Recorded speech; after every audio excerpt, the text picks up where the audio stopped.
पर द्रोही प्रदारता, पर धन पर अपवाद। ओ रामा पर धन पर अपवाद, ते नर परम पावे, जे मनुजात किया हरे रामचंद्र की जय। प्रिय भक्तगण, आज आप लोगों को अनेक बार धन्यवाद है कि अपने भवों से लिकार कर और रामचरितमानस की जो कथा है श्रवण करने के लिए आए हैं। सर्वप्रथम उस पार ब्रह्म परमात्मा भगवान श्री रामचंद्र जी को अनेकों बार धन्यवाद देता हूँ जो हमें ऐसा शुभ अवसर मिला और उनकी गुण अनुवाद करने के लिए। और उधर महासम्राट गोस्वामी तुलसीदास जी को और अनेकों बार उनके चरणों में प्रणाम हो, क्योंकि इन्हों के रचयिता हुआ ये रामचरितमानस है और उन्होंने रामचरितमानस को रचा है ताकि हम मानो उसे पढ़ेंगे और सुनेंगे गुनेंगे। इसलिए बड़े सुंदर से उन्होंने रामायण का नाम संस्कार किया कि रामचरितमानस। रामचरितमानस की इसमें भगवान श्री राम जी का चरित है और ये मानस एक ग्रंथ है और ये किसके लिए? हम मानव के लिए, ताकि हम मानव इस मानस को पढ़कर अपने चरित्र को सुधार कर और परमात्मा के धाम तक पहुंच सकते हैं।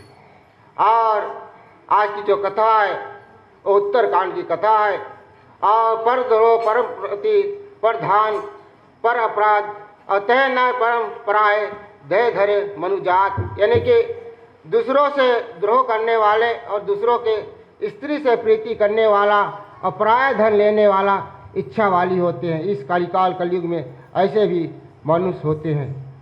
और निंदा करने वाला अथवा अपवाद अर्थात पराय धन के नाश करने की इच्छा है, परंतु अपवाद करके लेना चाहते हैं, ऐसा मनुष्य पाप में और माना द्रोह धारण किए हैं। यानी कि पाप में ऐसे मानो हो जाते हैं कि अपना जो ध्येय पाप में व्यक्त कर लेते हैं। क्योंकि हम हर सप्ताह में पढ़ते हैं कि बड़े भाग मानुष तन पावा, सुर दुर्लभ सब ग्रंथन गावा। बड़े भाग से हमें मानव का तन मिला है, हम जानते हैं सब ग्रंथों में लिखा है, पर इसका क्या अर्थ होता है हम मानो?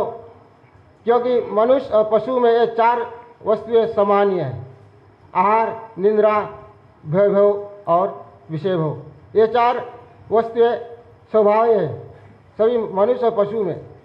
अगर और पशु में एक जो एकमात्र ज़्यादा है वो है बुद्धि।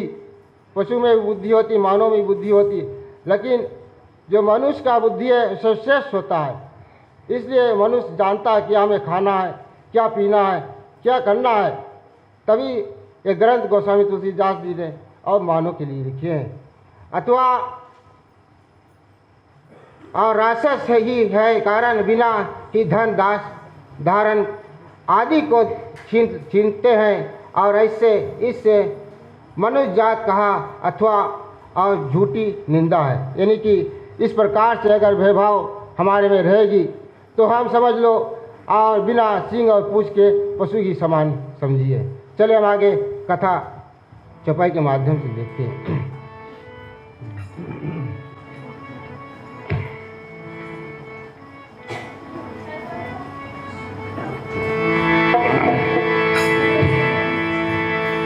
लोभ ओटन लोभ ही चाचना, शीश नो धर पर यमपुर साधना। साव के जो सुने हो बड़ाई, सब रहे जानो जड़े आई।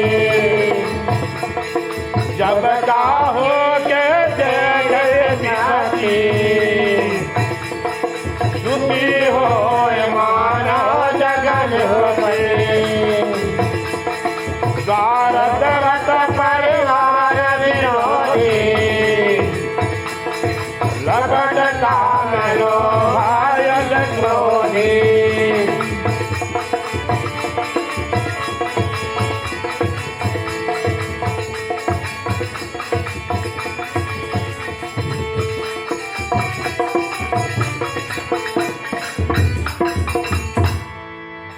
लोभ आनंद लोभ ढासा निस्वर राज पर यमपुर श्राथा। यह कि जिनका लोभ है और अवघटना और लोभ ही बिछोना है, यानी कि लोभ ऐसा वस्तु है जिसे हमें नहीं धारण करना चाहिए, फिर हम धारण कर लेते हैं। दूसरे की वस्तुओं को छीनना, ऐसे लोभ होता है। और ऐसे लोभ ओढ़ना, यानी कि जो ओढ़ते हैं, ऐसे ओढ़ना और बिछोना समझ लो लोभ में और माया में पड़ जाती है। और लिंग और उधर पेट की ही कथा में तत्पर रहते हैं, यानी कि लिंग और उधर यानी पेट के ही कथा में, पेट के बारे में हम ज़्यादा सोचते हैं। और अर्थात जब तक जागे तब तक पराया नारियों की कथा, और जैसे ही वैसे पेट भरकर उपमा करता है। जब तक जागते हैं तो दूसरी की निंदा हम करते हैं। हम जब बैठते हैं कहीं जगह पर बैठते हैं, जैसे देखते हैं कि हम दूसरे के बारे में बात करते हैं, तथा वही समय निकाल कर हम कुछ अपने काम में लगा दे, अपने परिवार के बारे में बात कर ले तो बेहतर होता है। और पुरुषों का यम लोभ में त्रास प्राप्त होता है, और जबकि भलाई सुनते ही तो ऐसे श्वास लेते हैं जैसे जूड़ी बुखार पड़ गई है, यानी कि ऐसे। और किसी के अगर भलाई के बारे में अगर बात कर दो, ऐसे मनुष्यों को उसे अगर किसी के भलाई के बारे में कर दो, मानो उनको जूड़ी बुखार आ गई है, वो सुनना नहीं चाहते हैं, ऐसे होता है। और किसी के बुराई करने लगो तो हाँ टिट्टी करते हैं। और जब किसी की प्रीति देखते हैं तो ऐसे प्रसन्न होते हैं, और मानो जगत के राजा हो जाए, यानी कि जब किसी के विपत्ति देखते हैं, किसी के दुख देखते हैं तो मानो ऐसे प्रसन्न हो जाते हैं, ऐसे खुश में हो जाते हैं, मानो वो जगत के राजा बन जाते हैं, जगत के राजा हो जाएंगे। ऐसे किसी के जो विपत्ति देखते हैं, और ऐसे सब मतलब के गर्जे कुटुंबे विरोधी और यमचारी काम लोभ से युक्त बड़े क्रोधी इत्यादि लक्षण वाले पुरुष असंत ही जानते हैं। ऐसे अगर ऐसे आप किसी में जान लो कि ऐसे इनमें है, ऐसे वस्तुएं है इनमें, तो आप जान लो ये असंत है। असंत और संत होते हैं, ये दो प्रकार के होते हैं, संत और असंत। जिस प्रकार से एक संत और एक समय एक अपने कुटिया में रह रहा था, कुछ शिष्य के साथ में रहता है, और एक दिन वो नहाने के लिए जा रहे थे तो रास्ते में उन्हें एक बिच्छू ने डसा। तो जो संत था वो क्या करता है, अपने डंडे से लाठी से बिच्छू को रास्ते से मार्ग से बगली कर देता है। और दूसरे दिन जब फिर जाता है तो फिर क्या देखता है, वही बिच्छू फिर उस संत को डसता है। जब शिष्य देखते हैं और कुछ कह नहीं पाते हैं, और जब तीसरे दिन यही व्यवहार देखते हैं कि बिच्छू काटता है, संत क्या करता है, बगल कर देता है। तो अपने गुरु से पूछते हैं कि गुरुजी, ये बिच्छू आपको रोज काटता है, डसता है, पर आप इसे मारते क्यों नहीं हो, क्यों आप इसे बगली कर देते हो? तो संत क्या कहता है कि देखिए ये है बिच्छू, बिच्छू का काम क्या है, डसना, और हम संत हैं, संत का काम है बचाना, सही मार्ग देना। यही संत और असंत का भाव होता है। जो संत होते हैं वो कभी किसी की भलाई नहीं चाहते हैं। असंत में ऐसा प्रभाव होता है कि किसी की भलाई वो नहीं चाहेंगे, सदैव बुराई ही चाहेंगे कि किसी का बिगड़ हो जाए। और जो संत होते हैं सभी किसी का भलाई ही चाहते हैं। चले हम आगे चपाई के माध्यम से देखिए।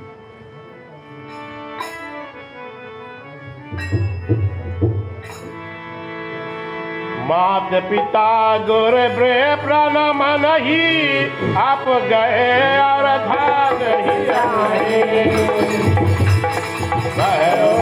केवल ग्रह करारा सत्संग हर कथा न भावा।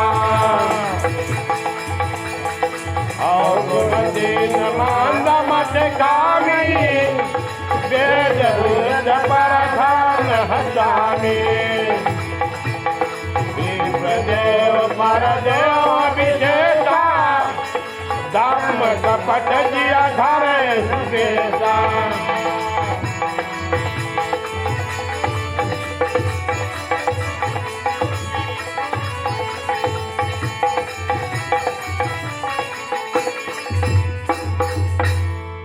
मात पिता गुरु और वृप न माने अप्यु गय अरु छल ही आने, यानी कि मात पिता गुरु एवं ब्राह्मणों को नहीं मानते हैं। ऐसे जब असंत की भावना आ जाती है तो माता पिता को भी भूल जाते हैं। असंत हो जाती है, जब असंत की भावना हमारे में हो जाती है और अपने माता पिता को छोड़ देते तो गुरु क्या होता है, गुरु को ही छोड़ देंगे और गुरु के साथ साथ जो हमारे पूजनीय ब्राह्मण हैं उनको भी हम भूल जाते हैं, हम धर्म ही छोड़ देते हैं। ऐसे असंत की भावना जब आ जाती है और अपने गए डूबे और दूसरों को भी सत्यानाश करते हैं। अपने तो जाते हैं डूबने और अपने जो परिवार है, कुटुंब है, उनको साथ ले जाते हैं ऐसे, और अपने साथ ही दूसरों को भी ले चल देते हैं कि उसमें क्या है रखा है, इसमें इधर आइए, इधर थोड़ा मिलता है, ऐसे कहते हैं और उनको अपने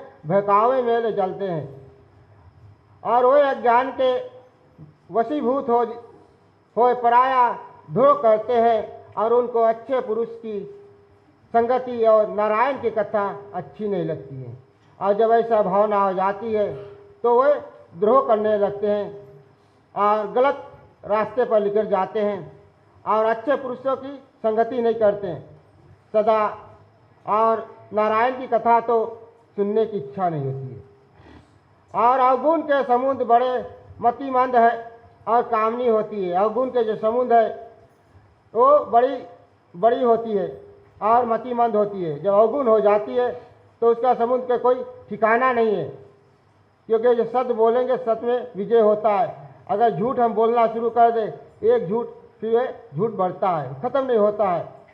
और तथा वेद में दोष लगाने वाले अर्थात वेद में निर्गत रेल तार अति विद्यों का ज्ञान तत्काल मूर्ति पूजना निश्चय ईश्वर का अवतार नहीं होता है। ऐसे होते हैं जब कहते हैं कि मूर्ति हमें नहीं पूजना चाहिए, हमें मूर्ति नहीं पूजना चाहिए, ऐसे लोग जो हो जाते हैं तो उनमें अवगुण भर जाता है। ऐसे बात कहने लगते हैं कि हमें और जो अवतार हुए हैं भगवान के अनेक अवतार हैं, अनेक कला किए हैं भगवान ने, और उनको अवतार में विश्वास नहीं रखते हैं और उसके नाम से पाप दूर नहीं होता, अर्थात अनंत वचन कहते हैं, यानी कि अनाप शनाप कहने लगते हैं। और ब्राह्मण का द्रोह करने वाला जी में पाखंड कपट अति अधिक रखने वाला दोष होते हैं, यानी कि जो ब्राह्मण का द्रोह होता है वो पर द्रोह होता है। अगर ब्राह्मण से हम द्रोह कर ले तो समझ लो पर द्रोह परमात्मा से हम द्रोह कर लिए। और जी में पाखंड कपट आदि रखने वाले दोष होते हैं और सुंदर साधुओं का वेश बनाए रहते हैं, बड़े सुंदर साधुओं का वेश बनाए हुए और कपट मन में रहता है। इसलिए हमें अपने मन को साफ करना चाहिए, तभी जाकर हम पवित्र हो सकते हैं। चले हम आगे दोहे से कथा को ले चलेंगे।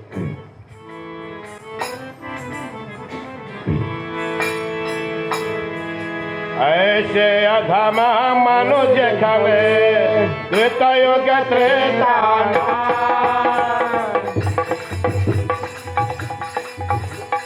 जो पर कछुता प्रेम बहो वही है कलयुग माह जियावर ऐसे अधम मनुष्य खल और कलयुग त्रेता नाही, यानी कि ऐसे दुष्ट मनुष्य जो है वो सतयुग में और त्रेता में नहीं थे। सतयुग में नारायण का अवतार था तो उसमें ऐसे दुष्ट मनुष्य का अवतारित नहीं हुआ था, और त्रेता में भी नहीं था। द्वापर में कहीं प्रकट होंगे, यानी कि द्वापर में कहीं पर प्रकट हो जाएंगे ऐसे लोग, परंतु ऐसे वेद में दोष लगाने वाले कलयुग में बहुत होंगे। ऐसे वेद में दोष लगाने वाले जो वेदों को नहीं मानेंगे कलयुग में बहुत होगा। और आप सभी के शायद जानकारी में होगा कि कितने कलयुग में होते हैं ऐसे। और जहाँ तक कपटी मंडली बनाकर और उपदेश देते हैं, खंड मंडली बना लेते हैं और ऐसे ऐसे गलत राह पर चलने की उपदेश देते हैं। अगर रामायण मंडली है तो सही है, पर खल मंडली जोड़ लेते हैं दूसरों की बुराई इत्यादि में और अपना समय बिता देते हैं। चले हम आगे चौपाई के माध्यम से देखते हैं।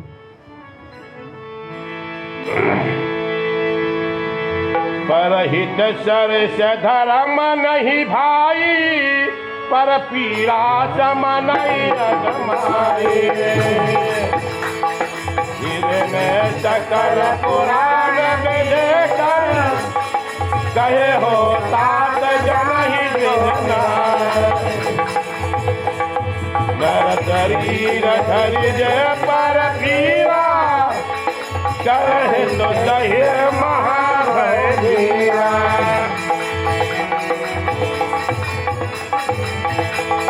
कर हमेश्वर नवय नाना, सारत रख लोक न जाना।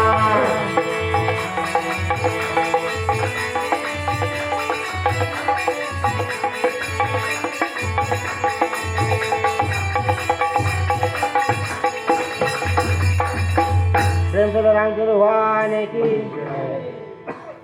पराई सरिस धर्म नहीं पाही भाई, और पर पीड़ा सम नहीं अदमाई। यानी कि पराया भलाई करना और इसके समान कोई धर्म नहीं। यानी कि पराया भलाई, यानी कि दूसरे की अगर भलाई कर दे थोड़ी से, तो इससे बड़ा कोई धर्म नहीं है। किसी की अगर सहायता कर दे थोड़ी सी, तो ये हमारा धर्म हो जाती है। और दूसरे को दुख देने के समान और अधमता नहीं है। यानी कि दूसरे के दुख देने के समान कोई दुख नहीं है। और वह सब वेद पुराण का सिद्धांत मैंने तुमको सुनाया है, और इसको पंडित जन जानते हैं।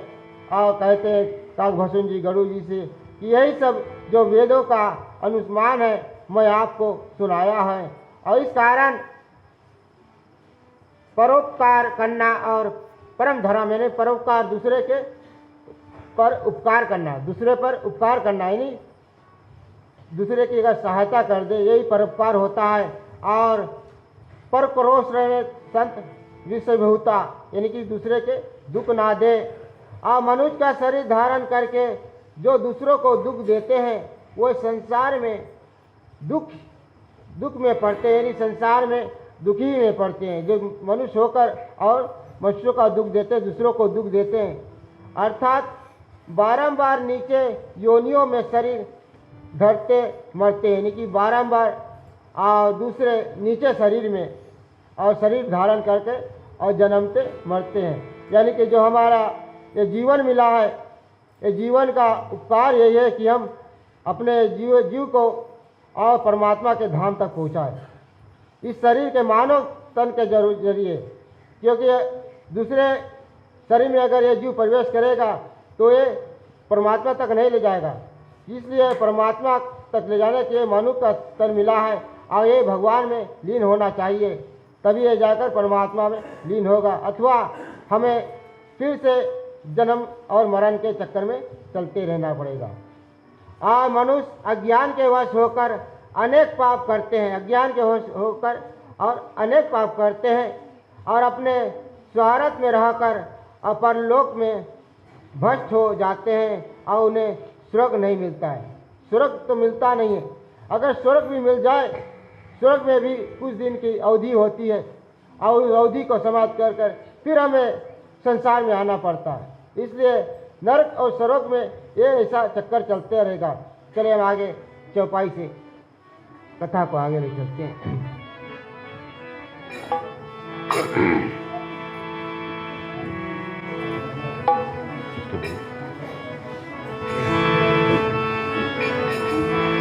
काल रूप में तिन कहा भ्राता, शुभ और अशुभ कर्म फल जाता। अस विचार जब परम दयाले, भजो जाति दुख जाने। त्यागे हो धर्म सब शुभ जायका हजामो सुरभावन नायका संत या संत के गुण हो भागे तेरा पर भार दिन राखे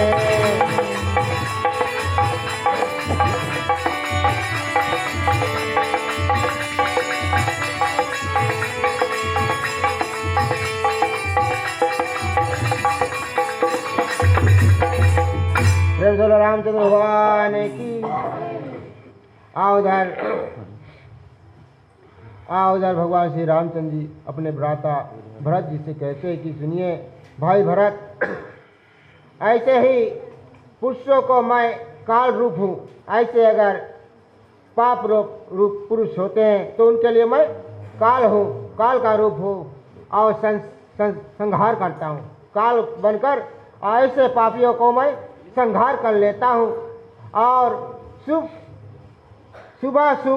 और कर्म फल को देता हूँ, शुभ और कर्म फल को देता हूँ। फिर हमें जन्म लेना पड़ता है और कर्म योनि में फिर आकर और कर्म करना पड़ेगा। आज जिससे वे अनेक योनियों में भरते हैं, इस कारण से जब हमें परमात्मा की धाम तक हम नहीं जा पाते हैं, जीव के आराम नहीं दे पाते हैं, तो हमें फिर जन्म लेना पड़ेगा और इस प्रकार से फिर योनि में जन्म लेकर और फिर कर्म कर और तब जाकर और स्वर्लोक की धाम की प्राप्ति होती है। और संसार को परम दुख मूल जानकर और मेरा भजन करते हैं। जब फिर जन्म होता है तो जब संसार में फिर दुख पड़ती है तब वो जान पाते हैं ऐसे पापी, तब जाकर मेरे भजन इत्यादि करते हैं कि कहते हैं कि हे भाई, देवता मनुष्य और मुनिराज शुभ अशुभ फल देने वाले कर्मों को त्याग सदा मेरा भजन करते हैं। कि जो देवता है, मनुष्य है और मुनिराज और शुभ और अशुभ फल को देने वाले कर्म को त्याग कर और सदा मेरा भजन करते हैं, परमात्मा की भजन करते हैं। अथवा कर्म फल त्याग कर कर्म करते हैं, कर्म फल त्याग कर और सदा कर्म करते हैं जो शुभ कर्म होती है।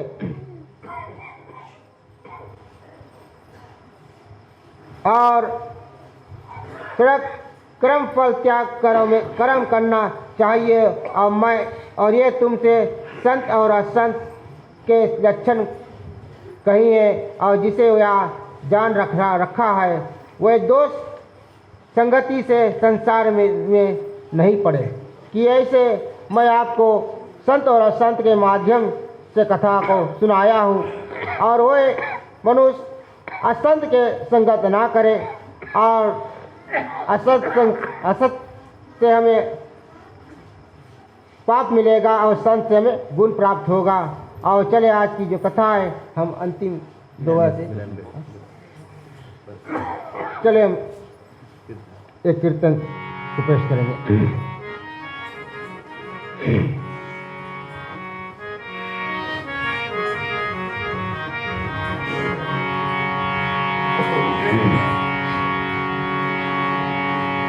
जय महादेवा जय महादेव, महादेवा जय महादेव,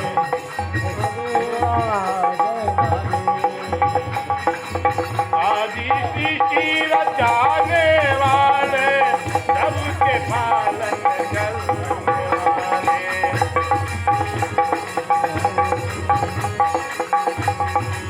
आदि सृष्टि रचाने वाले, सबके पालन करने वाले,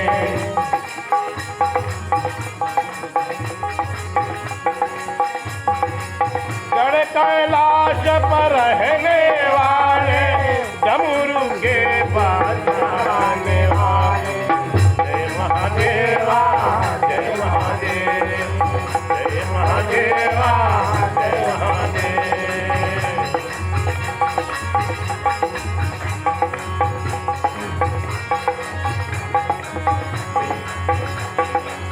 जहर हलाहल पीने वाले, शीश पे गंगा धरने वाले, हर हला हर पीने वाले, शीश पे गंगा जलने वाले, अंग भभूत रमाने वाले, अंग धतूरा पीने वाले। जय महादेवा जय महादेव, जय महादेवा जय महादेव, जय महादेवा जय महादेव।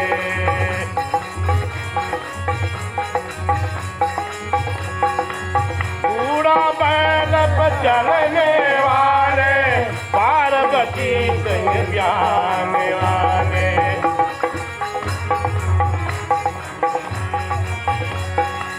बूढ़ा बैल पर चलने वाले, पार्वती को ब्याहने वाले, भूतों नाटक लाने वाले, शिव शंकर तुम भोले भाले। जय महादेवा जय महादेव, जय महादेवा जय महादेव, जय महादेवा जय महादेव, जय महादेवा जय महादेव।